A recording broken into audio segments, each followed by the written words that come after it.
আল্লাহ পাক আমাকে দুনিয়াতে পাঠাইছেন, কেন পাঠাইছেন, কি জন্য পাঠাইছেন, আর আমি আপনি কি করতেছি কোনো খেয়াল নেই।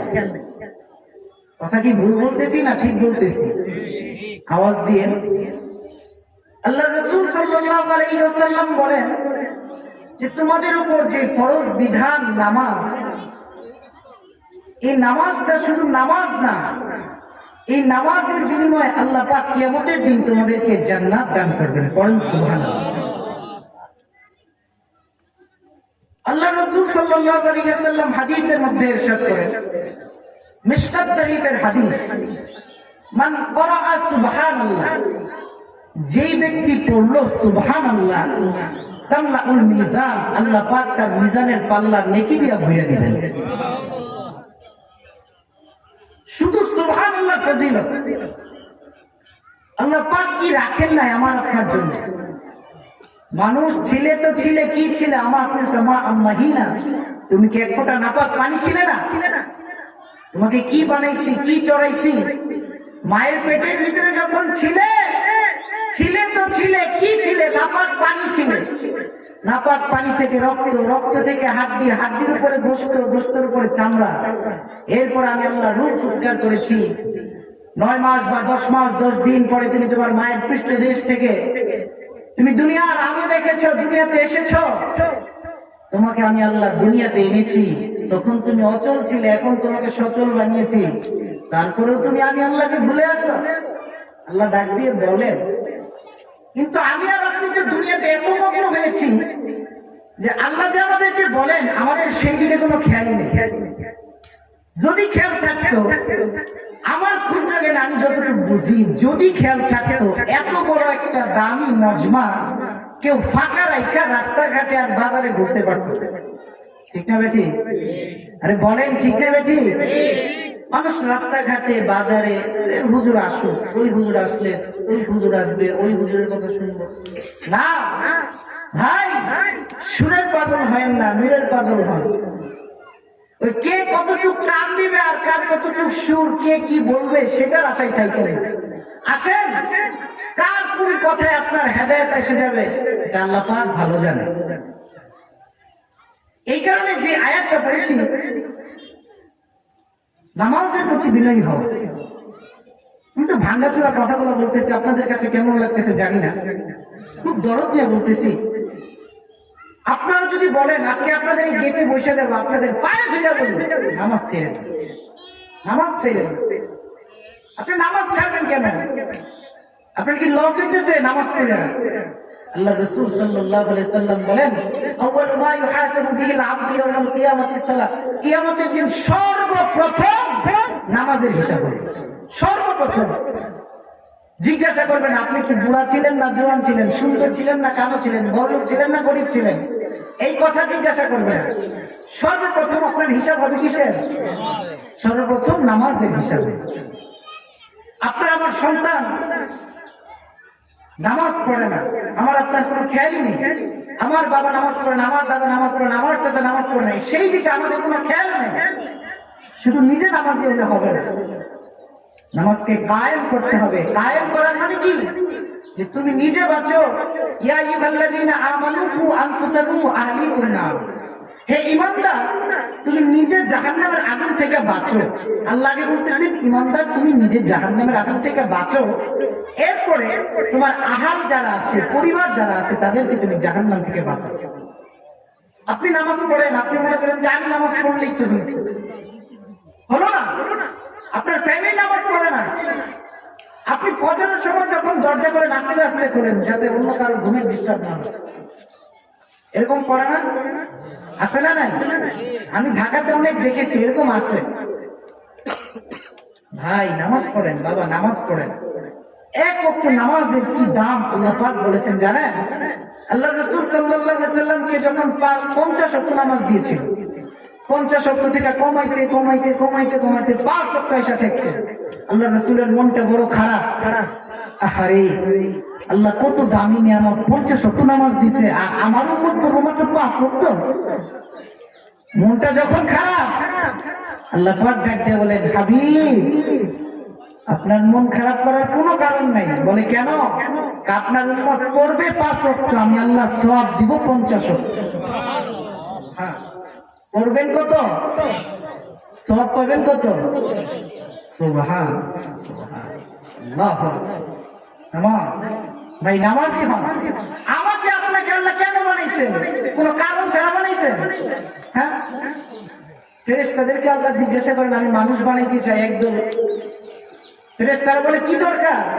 আমরাই তো আছি, এতটার জন্য যথেষ্ট, মানুষ বানানোর কি দরকার? আল্লাহ বললেন, আমি যা জানি তোমরা কি তা জানো? ফেরেশতারা বলে না। তাহলে আমি যেটা করতেছি বুঝাই করতেছি। আমাকে আপনাকে আল্লাহ তাআলা এত সুন্দর করে বানাইছেন, 5 ওয়াক্ত নামাজ আমি যদি আপনি যদি ঠিক মতো আদায় না করি, বাবা বললে কি হিসাব দিবেন?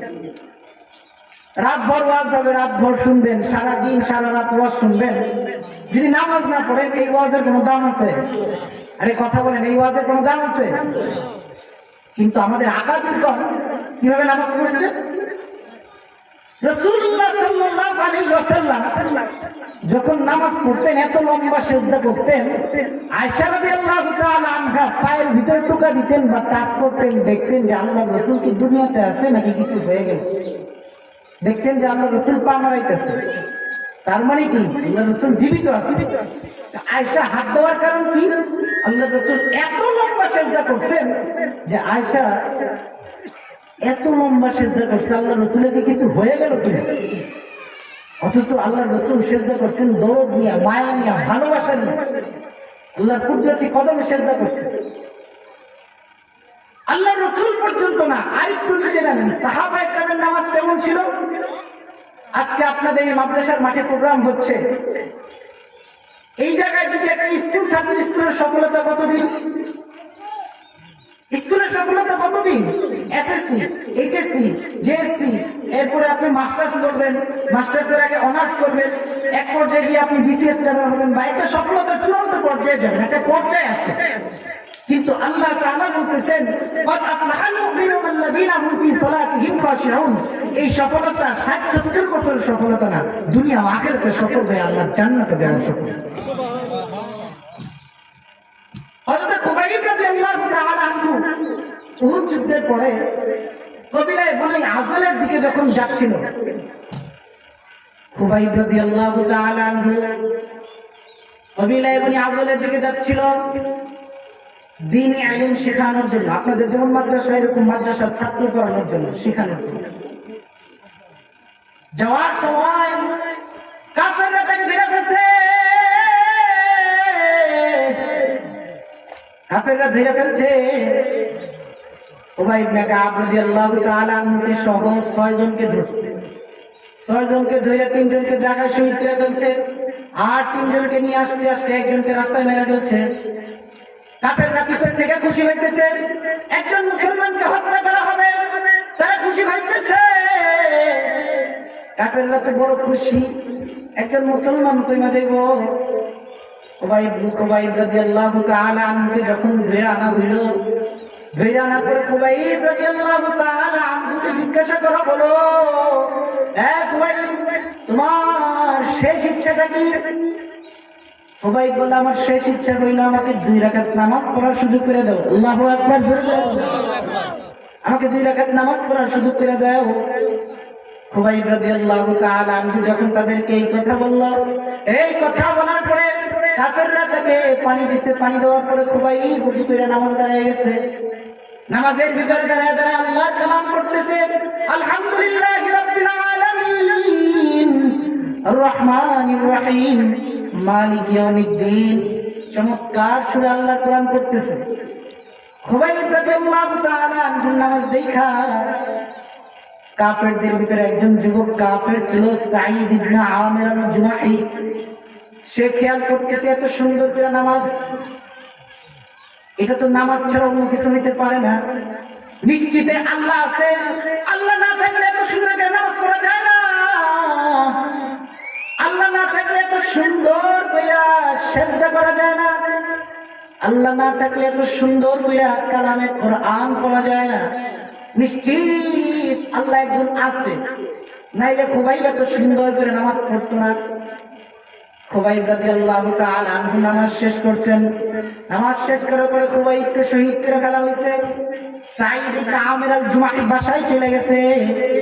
বাসায় চলে যাওয়ার পরে সাঈদ ইবনে আমির আল জুমাহি রাতের ঘুম নষ্ট হয়ে গেছে। রাতের বেলা ঘুমাইতে পারে না। খুবাইব রাদিয়াল্লাহু তাআলা আনহু শুধু চিন্তা করে, হায় এত সুন্দর করে নামাজ পড়তেছে, নিশ্চিত এটা আল্লাহ, আল্লাহ ছাড়া আর কারোর সামনে এত সুন্দর করে নামাজ পড়া যায় না। খুবাইব রাদিয়াল্লাহু তাআলা আনহু নামাজ তার ভিতরে এমন লাগছে। সাঈদ ইবনে আমির আল জুমাহি সকাল বেলা রাসূলের দরবারে চলে গেছে। আল্লাহ রাসূল সাল্লাল্লাহু আলাইহি ওয়াসাল্লামের দরবারে গেছে, যে বলতেছে, ইয়া রাসূলুল্লাহ,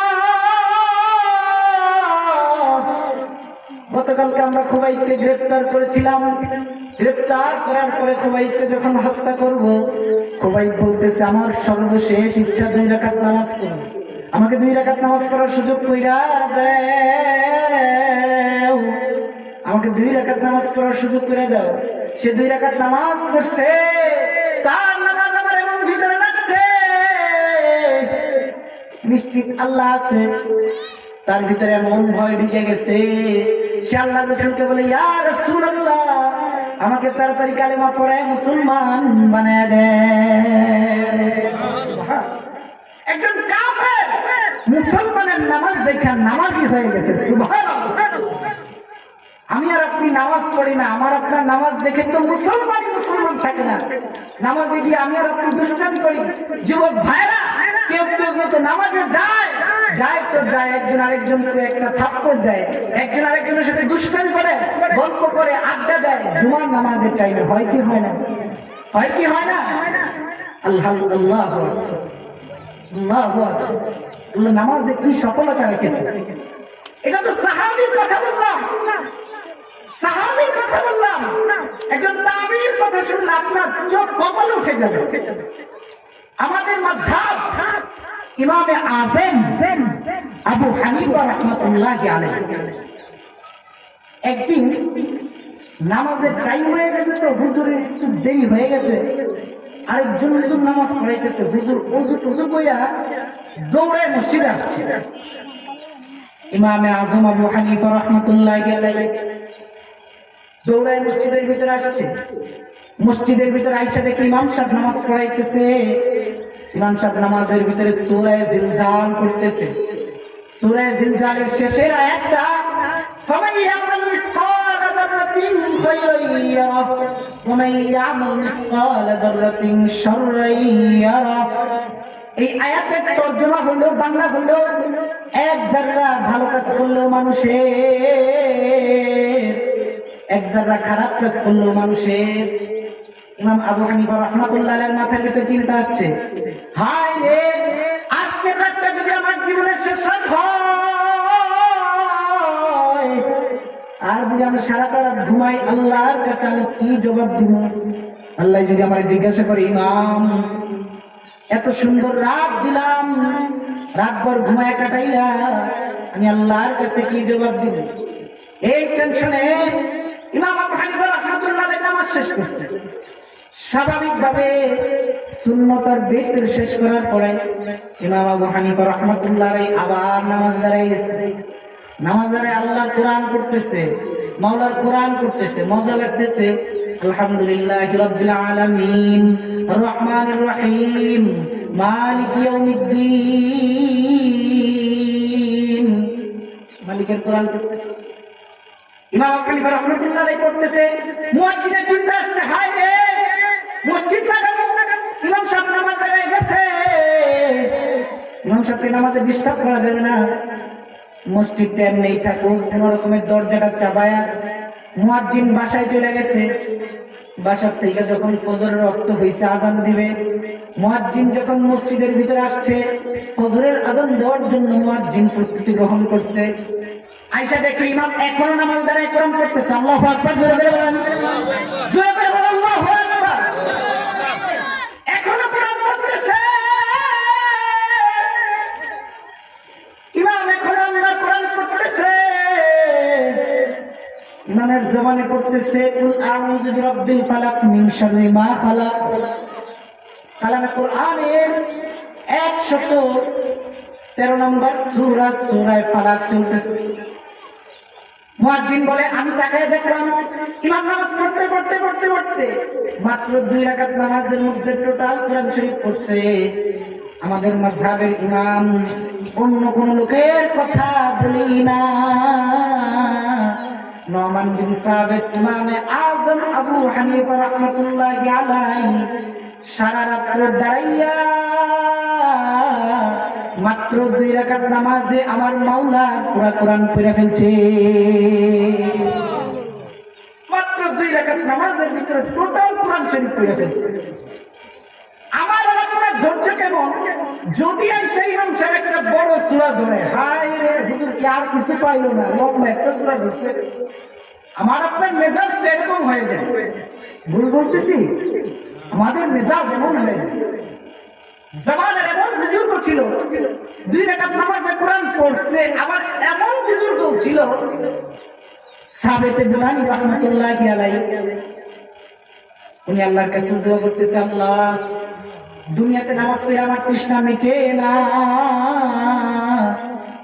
তুমি আমার কবর জগতে নামাজ পড়াও। ওনার ইন্তেকালের পরে ওনার কবরটা ভেঙে গেছে। কবরটা ভেঙে যাওয়ার পরে এলাকার ইমামরা গেছে ওনার কবর ঠিক করবে। কবর ঠিক করতে গিয়ে তাকিয়ে দেখে সাবিত বুনানি সিজদায় পড়ে সুবহান রাব্বিয়াল আ'লা, সুবহান রাব্বিয়াল আ'লা। সাবিত বুনানি মাওলার তাসবিহ করতেছে। দেখেন ওনাদের তবিয়ত কেমন। দুনিয়াতে নামাজ পড়ে তৃষ্ণা মিটে না, তাই আল্লাহর কাছে দোয়া করছে, আল্লাহ কবর জগতে নামাজ পড়ায়। আল্লাহ পাক আমাদের সবাইকে 5 ওয়াক্ত নামাজি ওয়ালা বানায় দেখ, পড়েন আমিন। আর জোর পড়েন আমিন। ফাত আফলাহাল মুমিনুনা আল্লাযিনা হুম ফি সালাতিহিম খাশিউন। সংক্ষিপ্ত একটু আলোচনা করব। আমার আপনার সন্তানকে যদি মাদ্রাসায় না পড়াই, পূব পশ্চিম না শুনাই, আমার সন্তান আপনার সন্তান মুসলমানের সন্তান কিভাবে বুঝবে যে নামাজ ও আল্লাহর একটা হুকুম? একটা মজার কথা শুনেন। যেরকম মাদ্রাসার উত্তরে একটা মাহফিল আলোচনার প্রেক্ষিতে একটা ঘটনা মনে পড়ে। এক লোক নতুন বিয়ে করছে। নতুন বিয়ে করার পরে আল্লাহ তাআলা ওনার ঘরে একটা ছেলে সন্তান দিয়েছে। ছেলে সন্তান দেওয়ার পরে মা একটু আবেগ থাকে বেশি মায়েদের। মা বলতেছে, এই যে শুনেন, অমুকের বাপ, আব্দুল্লাহর বাপ, রহিমের বাপ, এই জায়গায় কেউ থাকলে আবার মন খারাপ করে না।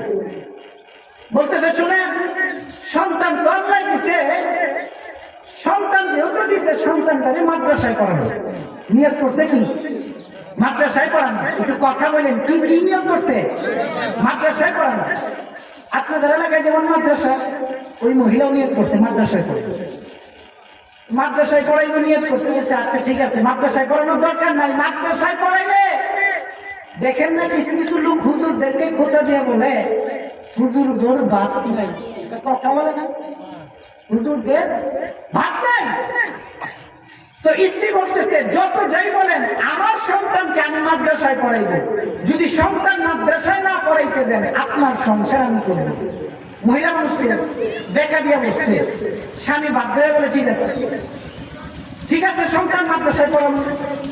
সন্তান যখন বড় হয়েছে, বড় হওয়ার পরে সন্তানকে মাদ্রাসায় পাঠিয়েছে।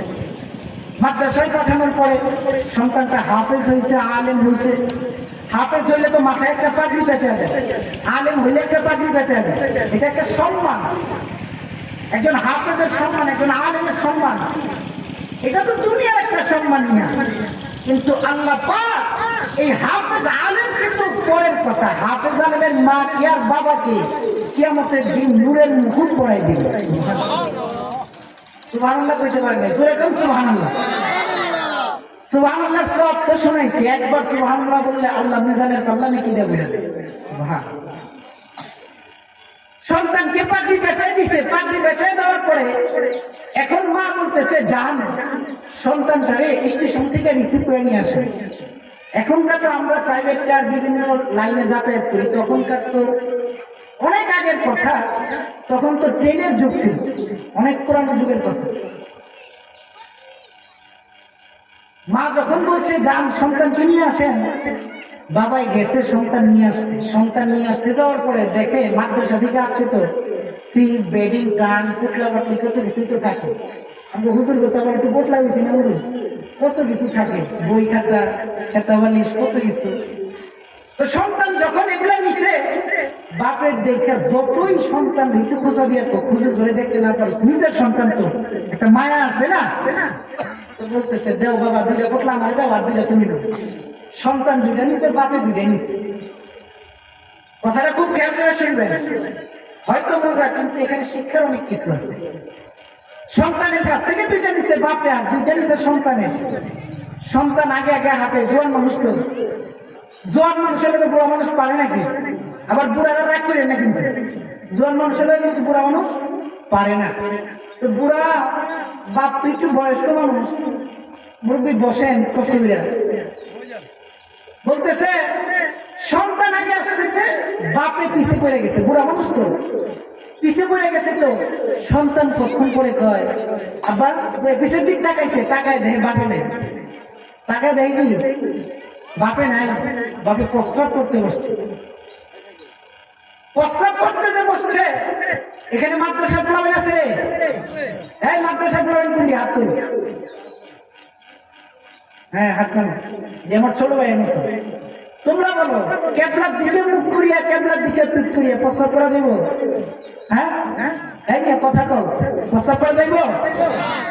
সাত দিকে ফিরিয়ে ইস্তেঞ্জা করা নিষেধ। তার ভিতরে 1 নম্বর, ক্যাবলার দিকে মুখ করিয়া, ক্যাবলার দিকে পিঠ করিয়া। বাকি যে প্রস্রাব করতে বসছে, পশ্চিম দিকে ফিরে বসছে, পশ্চিম দিক ফিরে বসছে।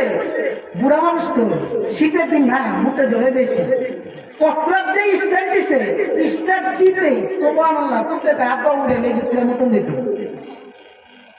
বুড়া মানুষ আগে তো একটা খুব ফুলারে না করছে, আলেম বানাইছে, আলেম বানাইছ, আলেম বানাইছ, মানে একটু রাগ না ভাবে গো। তো কইতাছে এদিক ফিরে মতন যেত না, এদিক ফিরে মতন যেত না, নিষেধ, জায়েজ নাই। বাপে কয় এদিক ফিরে মতন যেত না, উল্টা দিক ফিরি, উল্টা দিক ফিরে প্রস্রাব করি। এখন ক্যাবলার দিকে মুখ করিয়া, ক্যাবলার দিকে পিঠ করিয়া, এইটা বাপের মাথার নাই। বাপে ক্যাবলার দিকে পিঠ দিয়া আবার ফিরছে, পূব দিক ফিরা প্রস্রাব করতে হয়েছে। এই দিক ফিরাও কি প্রস্রাব করা? এই ফুলাবের কথা হয় নাকি? এই দিক ফিরা প্রস্রাব করা যাই হোক, বাপে এই দিক ফিরা যখন আবার প্রস্রাব শুরু করছে, সন্তান কয় আব্বা উঠেন, এই দিক ফিরাও প্রস্রাব করা যাবে না। বুড়া মানুষ তো, আর প্রস্রাব যদি আটকে যায় রাগ ওঠে না, এইদিকে একটু, এইদিকে একটু। এখন বাপে সব দিক বা ফিরছে দক্ষিণ দিক। আপনাকে দক্ষিণ কোন দিক? এই দিক, ভুল দেখায়নি, এই দিক। দক্ষিণ দিক ফিরে যখন বসছে, এইদিকে জায়েজ না জায়েজের মাসলা না, বুঝবেন, এইদিকে জায়েজ না, না জায়েজ না, এইদিকে মাসলা হয়েছে। প্রস্রাবটা যদি ছাড়ে, বুঝবেন সোজা বাইরে, কি সোজা বাইরে না প্রস্রাব, সোজা বাইরে না বেঁকা বেরোয়, সোজা। তো বাপে যদি প্রস্রাব করে আর বাতাস যদি শুরু হয়, প্রস্রাবটা এসে শরীরে রাখবো না, 1 নাপাক দূর করতে গিয়ে পুরো শরীর নাপাক হয়ে যাবে, এরকম না? কয় আব্বা এই দিক দিয়ে জায়েজ না জায়েজের মাত্রা না, এই দিক দিয়ে প্রস্রাব করতে বসেন, বাতাস এলে তো আমাদের শরীর নাপাক হয়ে যাবে, এই দিক ফিরে মতন যাইত না।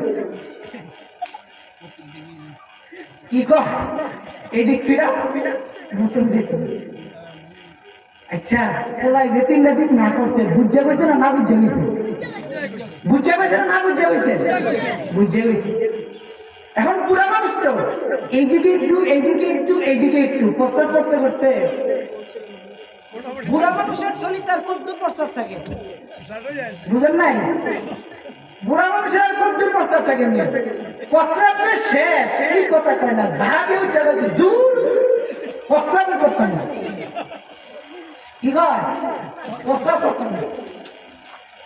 শুনতে কইছে, বুঝছেই তো কইছে, বাসায় গিয়া ব্যাগটারে একদিকে একটা ঢিলা দিচ্ছে, আরেক ব্যাগার একটু ঢিলা দিয়া আমি না করছিলাম, তোর মাদ্রাসা পড়াইছেন, পড়াইছেন না আইতাছে, ঠিক আছে পড়াইছেন না আইতাছে, আমার তো 3 দিক ফিরে মতাইছে, তোর 30 দিক ফিরে মতাই কারে কর তোর মারে বুঝেছে, আমারে 3 দিক ফিরে মতাইছে, তোমারে 30 দিক ফিরে মতাইবে, আলেম বানাইছো না আইতাছে। আচ্ছা কোন কুলাই যে বুঝাইছে ঠিক বুঝাইছে না ব্যাঠিক বুঝাইছে? জোরে কোন ঠিক বুঝাইছে না ব্যাঠিক বুঝাইছে? আর বাপে যে বুঝছে ঠিক বুঝছে না ব্যাঠিক বুঝছে? দেখি আমি আপনাকে বলি না আপনার সন্তানকে আলেম বানান, হাফেজ বানান। আপনার সন্তানের যতটুকু এলেম শিক্ষা করা ফরজ ততটুকু এলেম এই সমস্ত মাদ্রাসা থেকে শিখান। আজান হচ্ছে, আজানের পরে অনেক বুজুর্গ ওলামা একরাম আসবেন, অনেকের সাথে যোগাযোগ করা হচ্ছে, অনেকে রাস্তায় আছেন, আসবেন।